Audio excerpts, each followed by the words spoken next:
What is the right decision that we can make as a consumer to help fix our broken food system? We live in a world with so much choice, choices we often have to make in split seconds at a supermarket shelf. Do I put my own health first? Perhaps I should be championing farmers and fair trade. What about soil health? What about eating out to help the economy? Should I cook at home and eat in to save the economy? What about local, seasonal, free range? So many choices.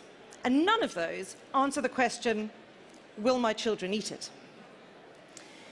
In truth, there is no single choice and no single solution that we can make to fix this broken food system. What we need is a full reimagining of the food system we have today. Let's imagine for a moment a food system where, at the minimum, every choice you make as a consumer is one that is good for nature. Every cereal box you buy, every box of eggs, carton of milk, cold drink, all your snacks and treats, where every single one of those is helping to build soil health, building back biodiversity, and leading to clean water and clean air. Where the choices that you make about what you put in your basket in the supermarket make nature healthier. This is a food system we can have when we start to think differently about how food is designed. Now, Catherine has shared some incredibly daunting stats about greenhouse gas emissions related to the food system and the amount of food that is going to waste. And we can add to that. The way in which we produce and consume food is responsible for over half of human-induced biodiversity loss. The food we are creating is killing the very ecosystems upon which it is dependent. And we designed it that way. To be fair, we did it with great intentions. Coming out of 2 world wars, with a calorie-poor world, how do we feed it? And we enabled millions of people to have access to healthy, calorie-rich food. But we didn't think, or didn't know at the time, the impact a lot of those decisions would have on our natural ecosystems. Things like large-scale industrial farming, artificial inputs such as fertilizers and pesticides. And what about the antibiotics used in large-scale livestock production? But we do now. Now we know. We know that for every £1 that we spend on food, there are £2 of external costs related to our own health and to the health of the planet. But it stands to reason that if we design the food system that we have today, we can redesign it to put nature at the heart of it. We can rebuild the ecosystems that we have depleted. So where currently our food system is one of the biggest drivers of our global challenges and the triple planetary crises, it is also probably the greatest opportunity that we have to be able to address those same challenges. We can and must redesign the food system to enable nature to thrive. But what does that mean?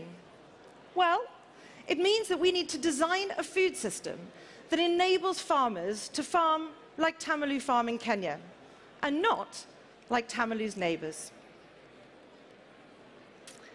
What do we mean by food design? When we talk about food design, we talk about all the design decisions that go into getting food to your plate. So we start with a product concept, like with anything.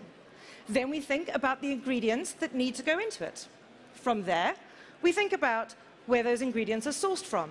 And finally, how it is packaged to get to the consumer. And currently, all of those decisions are driven by things like cost, accessibility, taste, how it feels on the inside of your mouth, chemical composition. And every single one of those decisions has a corresponding impact on the environment from which those ingredients are sourced. So we need to be intentional about the design decisions that we make. And when we start to overlay circular design decisions with food design, we can start to see a food system that really does put nature at its heart. In 2021, the Ellen MacArthur Foundation released the Big Food Redesign Study. This study looked at what would happen if you overlaid circular design solutions onto food design. And we modeled this on wheat, on dairy, potatoes, and sweeteners in the UK and the EU. And the results were astounding. As you can see from the graph, we got significant improvements in reduction in biodiversity loss, in reduction in greenhouse gas emissions. We increased the total food output, to be fair, after a transition period, and ultimately farmers made more money. And this was compared to farming the same things as we farm now, but doing it better, so better sourcing. It creates a really compelling story. But what do we actually mean? What we mean is that upstream design decisions about the food that we buy on our supermarket shelves really can be connected to improvements in the landscape that those ingredients come from. And there are 4 key design opportunities that we can use to achieve this. The first one of those is that all ingredients should come from regenerative production systems. Now, we have defined those systems at the foundation as systems that lead to better soil health, better biodiversity, clean air, and clean water. Very aware there is a much wider suite of outcomes from regenerative farming practices, but those are the ones that we're going to concentrate on. We also know that those practices vary from geography to geography, from farm to farm, from crop to crop. But ultimately, the outcome is the same. Nature is better as a result of those practices. And let's not forget that regenerating nature is a key principle of the circular economy. But as we saw from the graph, nature needs more than just farming the same stuff as we farm today, but farming it better. Nature needs diversity. And so the second design strategy that you can use is to design in diversity.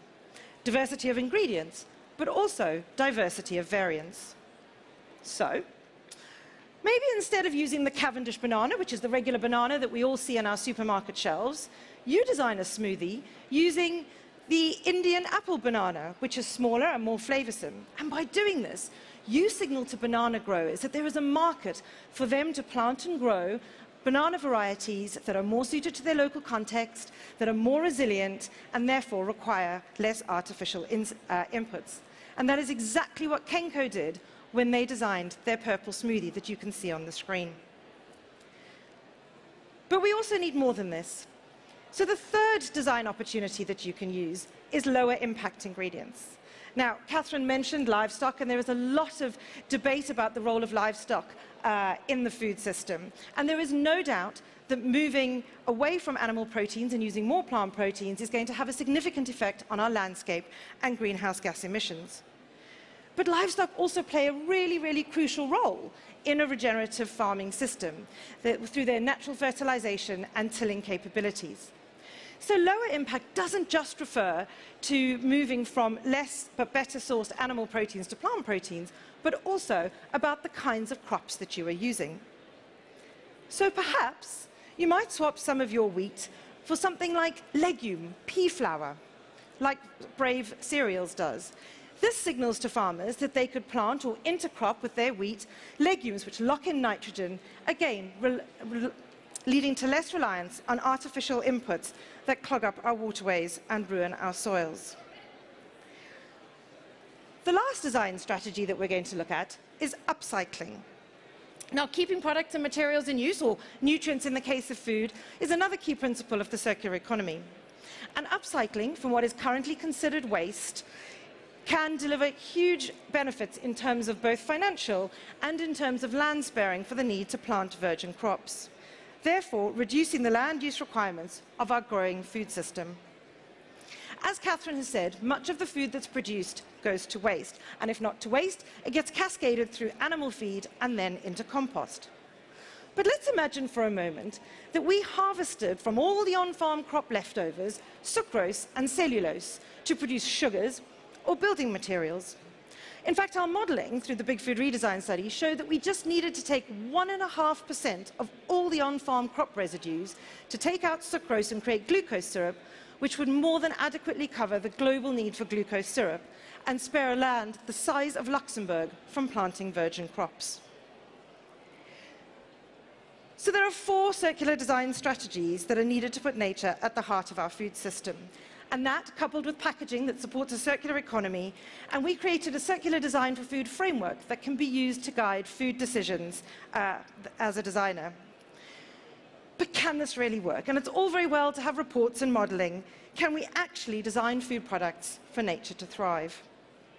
And this was a question that we asked ourselves when we launched the Big Food Redesign Challenge in May 2023. It was a complete gamble. We had no idea how the sector would engage, but we laid down a challenge. We said, use the circular design for food framework and design or redesign food products, putting nature at their heart. Well, we're 10 months on, and we can say with absolute certainty it is possible to design food products that enable nature to thrive. Working with Hauger through their Lattice system and the Sustainable Food Trust, we designed an assessment framework. And from the 186 products submitted in the challenge, 166 were assessed as successfully meeting the challenge criteria, which were that the majority of their constituent products came from regenerative farming systems. They included at least one other of those design strategies, and their packaging was on a journey to circularity. And these products came from 71 companies and covered multiple countries and multiple food categories. So what does it look like? Well, it looks like those Kenko smoothies and it looks like Brave cereals, but it looks like a whole lot more. It looks like cereals that use diverse wheats and diverse oats and that swap out grains for legumes, enabling farmers to have better farming rotations and reducing impact on landscapes. It looks like this pancake mix, where they use regeneratively sourced fava bean flour and the primary packaging dissolves in the liquid when you add it to make your pancakes. It looks like burgers, where 25% of the beef is swapped out for seaweed, reducing the impact of greenhouse gas emissions from the cattle used to produce the beef and contributing to regenerative oceans.